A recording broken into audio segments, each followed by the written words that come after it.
As political tensions escalate within Nigeria's political parties, political figures are meeting under various platforms with plans to unseat President Bola Ahmed Tinubu and the structure of the All Progressives Congress from Aso Rock in 2027. Less than a week ago, northern political leaders from across the 19 northern states met under the banner of the National Political Consultative Group as coalition talks intensify ahead of the 2027 presidential election. On Tuesday, Saliu Lukman, a former All Progressives Congress APC National Vice Chairman for the Northwest, who was our guest on this show, said that the Northern Political Consultative Group has been quietly unifying northern political voices and rethinking governance structures. Lukman revealed that the coalition is developing a blueprint to drive progress across the 19 northern states, but there have been some theories and questions raised by some stakeholders about the state of affairs in the nation when there is a southern president in power. Posing the question from some concerned Nigerians is the coalition really all about unseating Tinubu because he's a southerner? Another question raised is if the North is always agitated when a southerner is president. And is there a push for northern interests other than Nigeria? Joining us on this show to discuss this is Dr. Usman Bugaje, a political activist and civil society leader. Welcome to the morning show, Dr. Bugaje. Thank you for joining us. Thank you, Abati and your team. It's my great pleasure. Well, Dr. Bugaje, what is at stake here? Is it just northern interest or Nigerian interest? And is it true that this coalition, Northern Political Consultative and all that, do they represent, the North? Is the North monolithic? And do you think that all these efforts to unseat Tinubu and APC have some value? Well, Abati, let me first say, I think they do represent the elite, the political elite in the North. But that is not really the problem. My problem with these kind of efforts is that we have consistently become superficial. And you journalists need to interrogate some of these issues beyond the North and South issue. I'm not dismissing it, but I'm saying that we have been trapped into this North and South to the extent that we have forgotten that we have a country to build, a country to live in, a country that we hope will survive and thrive. Therefore, I would always want us to shift from the more conventional discussion to interrogate the issues further. And in this respect, if you permit me, I have three things that I want to draw our attention to. One, don't forget that there are many northern political elite that have moved into the APC planning to support the presidency of Bola Tinubu. Some of them, in fact, came out to make a statement that there is no vacancy in Aso Rock. This statement, I was hoping that your team should invite those who make those statements to come and say exactly what they mean. Because as far as I know, there is nothing like this in our constitution. So that statement is unconstitutional, it is undemocratic, it is unintelligible.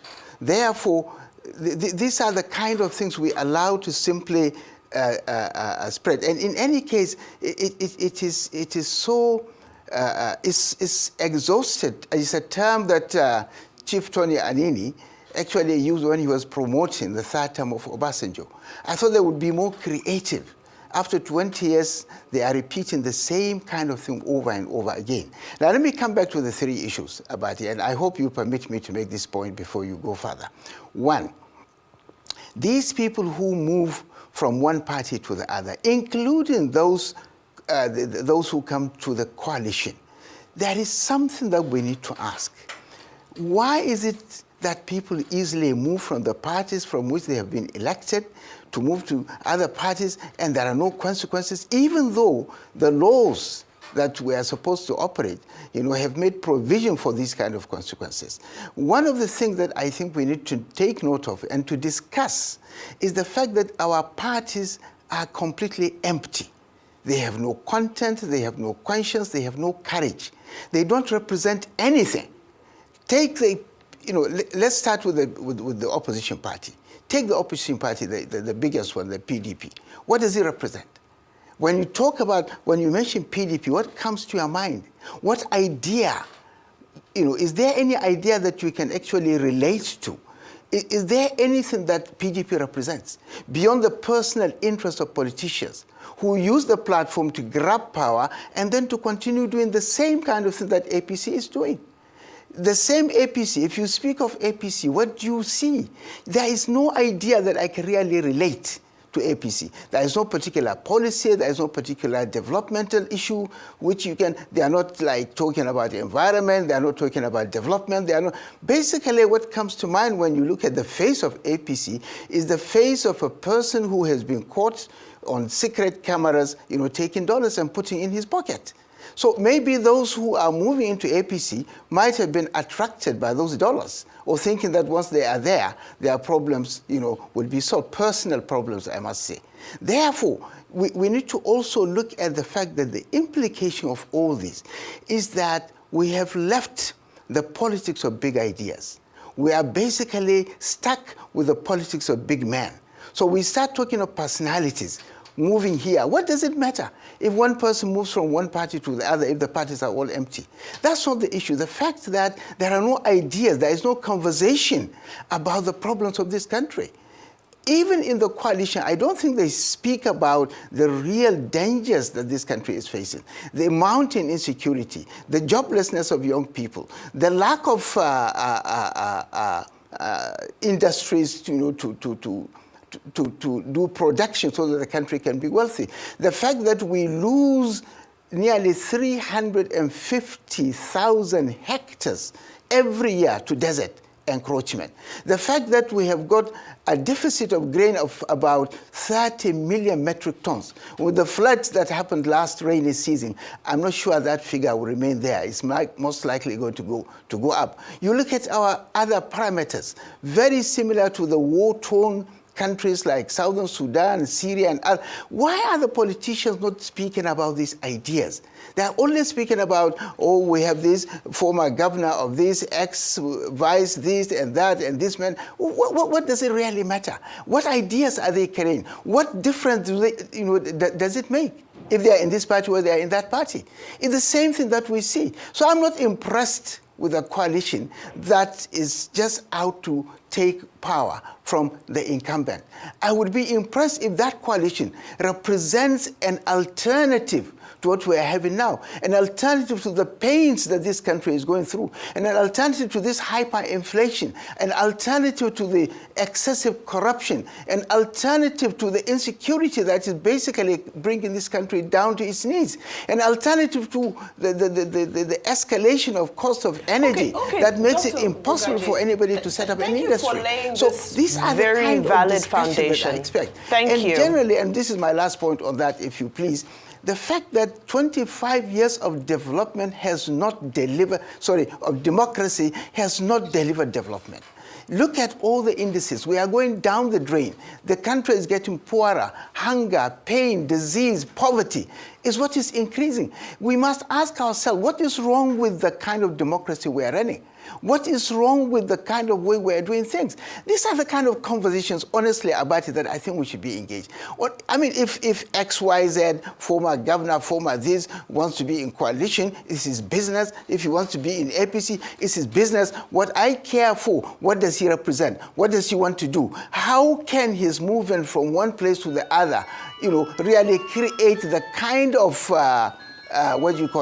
can create the kind of changes that we are looking forward to. Remember, this country is increasing in population. In the next 25 years, this country is going to be well over 400 million. Okay, Dr. Bugaje, if you can hear me, I'll just interject at this point. we're in conversation with Dr. Usman Bugaje. I just want to re-establish the fact that he's on the line. Okay, so you can hear me. Now, I want to go back to the genesis of this conversation, which was the ultimate question that we asked at the beginning is, why is it that there's a certain type of body language that we seem to see when a Southerner is at the helm of affairs? Now, it's been said repeatedly by various leaders from the North that nobody can be president without the North. But the irony of that statement is that a Northerner also can't be president without the support of the South. Whoever emerges president needs support from whether it be the North or the South. But why do you think that this rhetoric is gaining so much momentum from the North? Even in the Senate, you hear the conversations against the Senate President Akpabio, that the Northerners are not in support of him. Where do you think this dynamic is coming from? Because it seems to gain momentum when a Southerner is at the helm of affairs. Okay, Madam, thank you. Ordinarily, honestly, I don't want to be dragged into this North and South nonsense. Look, this conversation about North and South is coming from the emptiness of our politics. The politicians have nothing to offer. If they have, let them put the ideas on the table. I'm going to go for a president wherever he comes from. Once he's a Nigerian, he has the ideas to fix this country. In this 21st century, we're still talking about North and South. In any case, we have tried Northern presidents, we have tried Southern presidents. What have they done? I have not seen anything. I mean, Buhari's regime was a disaster. So, and I have said so severally, many people have said so. So why should we be stuck about Akpabio? Akpabio, for goodness sake. What does he represent? Tell me. What ideas can you associate with Akpabio? What contribution has he made to the development of this country? Look at the padding in the budget. There are over 11,000, padded budget, about how many trillion? I mean, this bunch of thieves, for goodness sake, stop talking about them. Talk about ideas. How can we fix this country? Look at the population growing. Look at the lack of jobs. Look at the insecurity. Look at the inflation. Look at the bills that are mounting. How can we survive in the 21st century? We're in a competitive environment. Okay, Dr. Bugaje, I get please your point. Don't. I don't want to get into this North and South thing. Please, please. Dr. Bugaje. You are the journalist. You are shaping public opinion. Dr. Bugaje. Tell these politicians that talk about North and South, bring your ideas. Dr. Bugaje, I hear you. Nobody, and I repeat, nobody wants to get into this back and forth dichotomy between the North and South because it has not helped our country. When we returned to democracy, we had some level of growth under the PDP. We have lost all of that today as we speak. From a GDP of over 500 billion, we have gone to less than 200 billion. There's more hunger, more poverty. And in all fairness to what out here, if you watch the last election, we interrogated them with the facts. But you see, like you said rightly, most of these politicians have no ideas. It is just about how they can get into power for their personal gain. And I want to walk with you on this journey. Absolutely. But it's not that easy because you are a lone voice. There are many people that will say otherwise. There are many people that are saying, after 4 years, power should go back to the North. It has become the convention that a general part of most parts of the country have adopted. We can't deceive ourselves. You see, you can't be insulated from your environment. Idealistically speaking, I'm on your side. But realistically speaking, our society has been engulfed with this North and South dichotomy. The question is, how can we save the people that have been inundated with this cancerous idea of region? I would like to work with you on that. Good. Okay. I'm very happy you have raised this point, and I think this is the kind of conversation. We need to deconstruct the political debate. We need to raise issues that these politicians are not prepared to face. We need to put them on the, keep them on their toes and ask them to come and explain. Your party, what party do you represent? It doesn't matter what. Come and tell us, what does your party represent? What do you want to offer beyond the north and south kind of thing? So by engaging them, for me, there are things I do. I started, and we're going to resume, the Rescue Nigeria project. We brought in all the intellectuals, people with public service experience, politicians who feel isolated where they are, but who want to really engage in this thing. And we wanted to create a momentum. And we had started, and suddenly the elections came, people went in their different ways, everybody trying to see what he can make in different parties, and so we lost that momentum. But we have to pick it up. The more so, because at the moment, there is no platform at the national level where some of these issues can be discussed. And so I'm going back to my colleagues, Pat Otomi, Igodalo, but Dr. Bugaje, Jiga and others. Dr. Bugaje, with due respect, yes. let me come in. And what you've just said is exactly the problem. You said you are going back to your colleagues, Pat Otomi. A lot of Nigerians still see that as elitists. They still see that as elitist. How can you permeate this conversation to an average Nigerian voter that with 5,000 naira ediboke sibe, and they tell that this person is not from your region, you should be allowed to vote? How can you permeate that even to an elite man from the south that in the last election all he kept on shouting is Yoruba Lukan? In the north, that kept on shouting Hausa Lukan. Okay. So, how can we do this?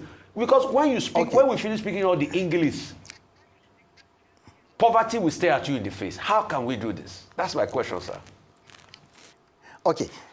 For me, there are a number of things time will not allow us to explain, but I'm engaging the youth in a number of ways. And I'm getting pockets of them, cells of them, groups of them that I'm mentoring, and we are putting this youth together to connect as young people who are going to inherit the mess of the last 25 years, and that they should be prepared. They are the major stakeholders in all this business of the next election. Because if anything goes wrong, they are going to be to suffer the most. If it goes right, they are going to be those that are going to benefit the most. And I'm doing what I'm doing. Time will not allow me to. And I do appreciate your point. But the point I'm making is that these were the people we started with. And we have a plan to go down the line, because every state was supposed to have a chapter, and women and youth were to be the core participants, in this matter. We are still on it. It's tough, but we're not giving up, and we are going to continue. If time allows, we can say more. And I'm sure in the coming 1-2 months, we are likely to be coming back to you with a team of some of these young people discussing the kind of ideas that we think politicians should be talking. We don't want to know what party you come from. We want to know what your party represents. We don't want to know whether you are from the north or the south. We want to see what plans do you have for this country. And we're going to evaluate you based on your understanding of the problems, based on the solutions you are providing to the problems of this country, not from where you come from, for goodness sake. Okay, Dr. Bugaje, before we wrap up, today is a very symbolic day, May 29, the day Nigeria returned to democratic civilian rule 26 years ago, after all that protest over June 12, call for exit of the military. How do you think we have fared in 26 years? And what's your assessment of the midterm scorecard of President Bola Ahmed Tinubu? How do you think he has fared? We started this program on that note this morning. I always, I think this is a legitimate issue to put on the table, and it's the right time to do so.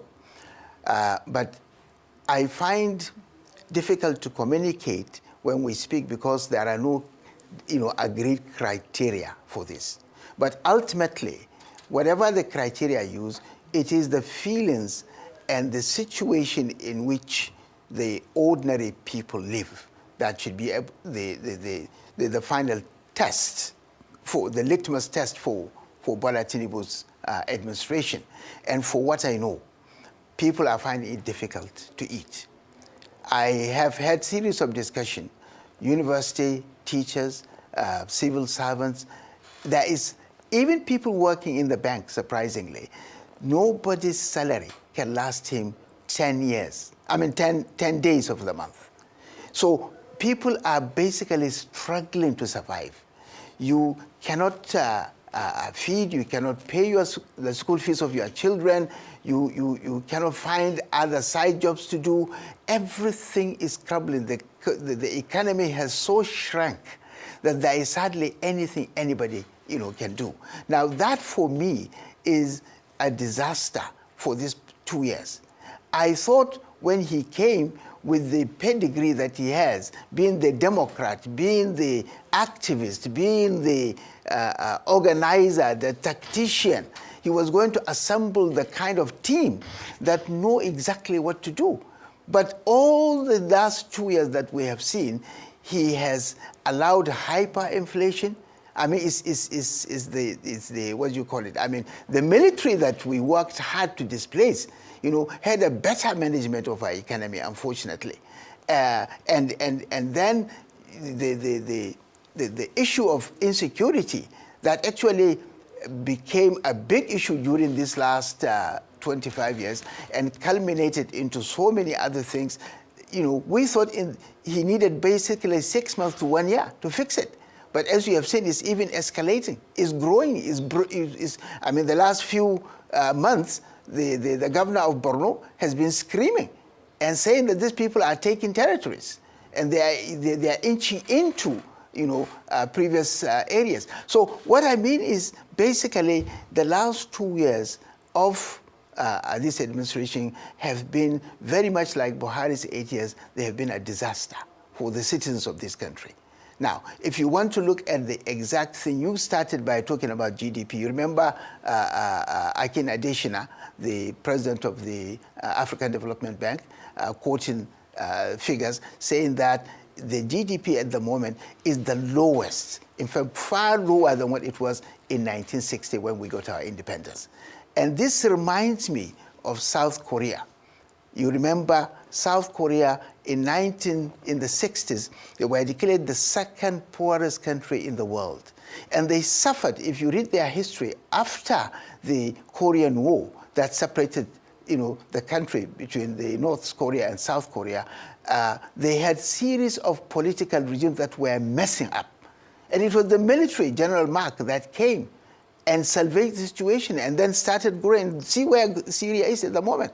What I'm basically saying is that they should know if they cannot fix this country, somebody might come to fix it. I don't know how. Okay. We hope we don't go down like Somalia, we don't go down like Southern Sudan, we don't go down like other countries. But look, this thing is a very serious business, and I think they should either come out and explain or tell people, sorry, we have tried our best, we cannot, and then simply leave. I really can't see how you cling to power, you have failed to deliver on the expectations of your people.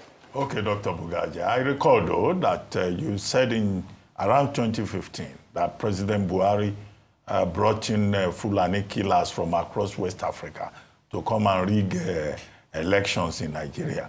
But President Tinubu says he has done much better with security, that Nigeria is a safer country today. In any case. Abati, I don't know why you got that. I never talked about Fulani killers. Just check everything that I said. I've tried to choose my words. Okay. I thought you said people were imported. But whatever it is. Nobody is importing anybody now. No. Okay. I think the crisis, the economic crisis, is enough to generate. You remember this book by this black writer who wrote, I think, Fire on the Mountains. I'm trying to remember him, one of the black writers. He made this statement that the most dangerous man in any society is somebody who has nothing to lose. And all we have done is to be producing these dangerous people, and this in itself is a source of insecurity. We should not be looking outside We should be looking inside. We have generated it by the way we have decimated our political economy. Okay, on that note, we would like to thank you very much, Dr. Usman Bugaje, for joining us.